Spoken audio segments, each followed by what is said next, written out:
Good evening, everybody. Meteorologist Blake Matthews here. Sorry about the audio trouble there. I think we have it all figured out now. So those of you who stuck with us, we appreciate it. And we'll give it just a couple of more seconds here for a couple of people to log on. So anyway, we're still tracking the onset of Tropical Depression number 8, likely to become Tropical Storm Hannah here in the next couple of minutes, as the hurricane hunters are currently out there right now investigating the system. So we're just going to hang on here for a couple of more seconds, let a couple of people log on, and then we'll get started. So the forecast cone that you're looking at here is going to be the cone from 5 o'clock this evening, and we are expecting a new cone update coming up here in about the next 30 minutes or so. So I think we have a couple of people back on. So once again, if you're just joining us, we apologize about the audio. I think we have that figured out now. So we are going to go ahead and get started. So good evening. This is just a quick tropical update on a rapidly organizing system there in the northwest Gulf of Mexico that is closing in on Texas, should be making landfall as we get into Saturday evening. Here is the cone as of 5 o'clock. We're expecting a new cone here within the next, say, 30 minutes or so. As of 5 o'clock, they were saying that the winds here could be as high as 60 miles an hour upon landfall just to the south of Corpus Christi. We're talking about near Baffin Bay.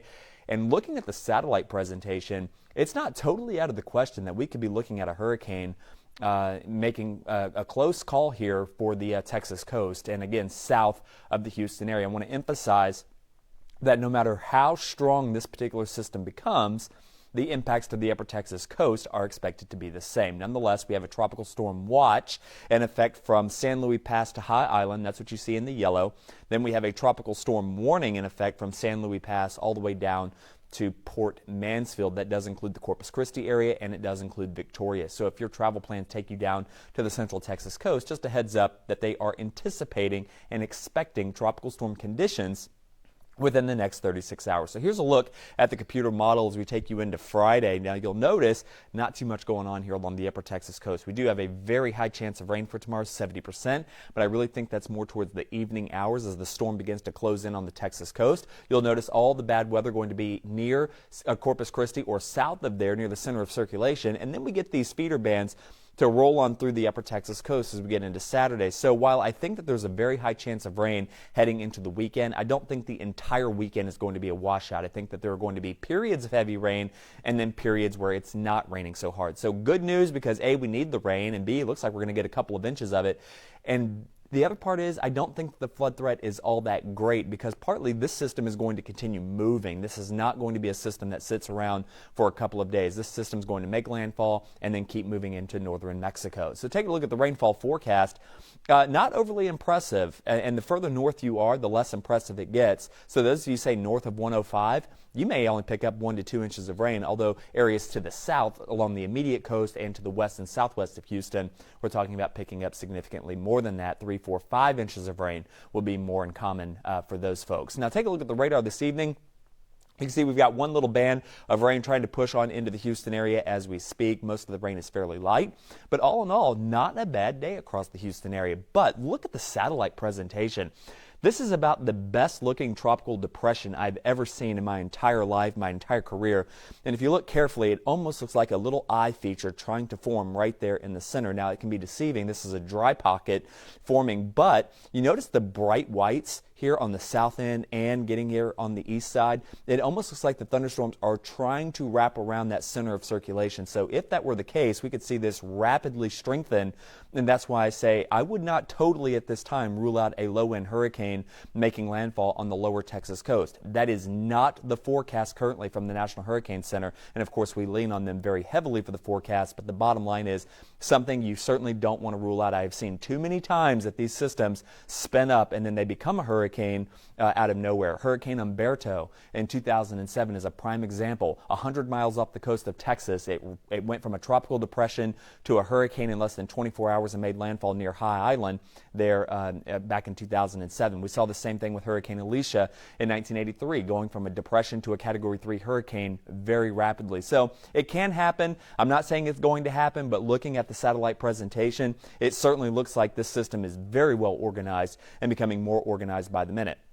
Now, the hurricane hunters are currently in the system. This is where they are right now, and they are flying an Alpha X pattern here through the storm, so they continue to sample the center part of the storm. Now, what they're looking for is they're looking for the highest winds and the lowest pressure. The two have an inverse relationship. So the lower that pressure is, usually the higher the winds are, and sometimes it takes a little while for the winds to catch up to that lowering pressure, but from what I've seen so far, the pressure down to 1,002 millibars. It's not terribly low, it's not overly impressive, but as long as that pressure continues to fall, we know that the system is strengthening. And certainly just looking at the satellite presentation, it certainly looks like a very well-developed system so far. And we'll wait and see what the hurricane hunters say here within about the next 20 to 25 minutes. Now, why is it headed to South Texas? The reason why, we've got a big area of high pressure to our north that is driving this system to the west.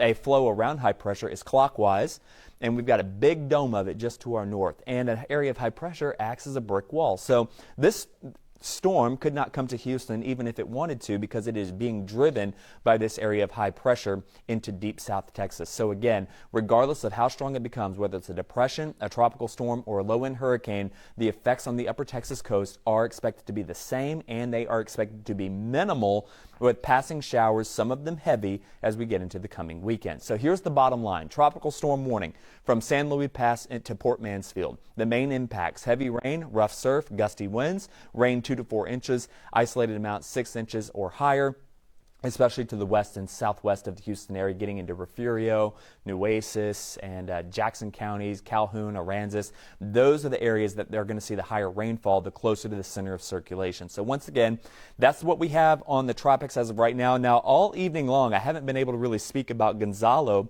Gonzalo is still out there, and by the way, the National Hurricane Center showing another system now coming off the coast of Africa, giving this already a 20% chance of development over the next 5 days. So Gonzalo is right there. We've got hurricane watches in effect here for the islands. I'll show you that in just a second, but a very vigorous wave coming off the coast of Africa as we speak. We'll watch that one. It's about a 2-week journey from the west coast of Africa to the Gulf of Mexico, so we have a long time for that. There is Gonzalo right there. Here's the very latest information. We still have winds of about 60 miles an hour moving to the west at 13, that pressure at 1,000 millibars. And you can see that Gonzalo, you see the pink and the yellow, we've got hurricane watches and tropical storm watches there for the southern Leeward Islands.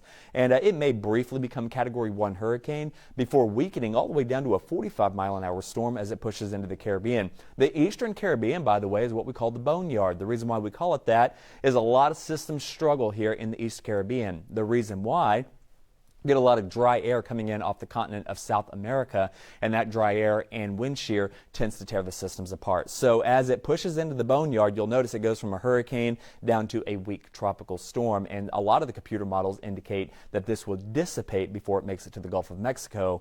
Fingers crossed on that, because certainly we don't need any trouble out of Gonzalo. So it looks like as we head into the forecast, high temperature of 90 degrees tomorrow, 70% chance of on and off again heavy rain, especially in the evening, 80% on Saturday, 70% on Sunday and Monday, and then back to your more typical summertime pattern as we get into Wednesday and Thursday. Again, we're expecting the latest information from the National Hurricane Center here in about the next 20 minutes. Very likely to have Hannah at that time. The hurricane hunters are flying the system as we speak, and we are waiting to hear from them, and we should be hearing from them at any moment. And as soon as we do, of course, I will post it all on Twitter and give you the update coming up tonight at 10. If you don't follow me on Twitter, make sure you do, at KHOU Blake 11, at KHOU Blake 11. I post all the information there as soon as I get it. We'll see you at 10 o'clock. Have a great evening, guys.